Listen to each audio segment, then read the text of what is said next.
Back in October of last year, I hit a deer and took my car over to TS1 Autoworks, and Alex and his team pretty much just got the whole car looking good again. Actually, if anything, I would say better.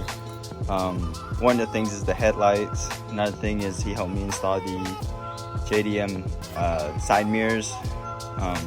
So those were the big two. I mean, of course, he had to redo the front end since the deer tore off pretty much the whole bumper.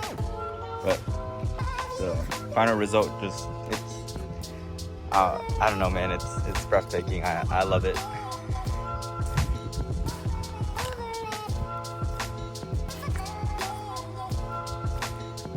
He also got two of my wheels repaired. They're looking brand new.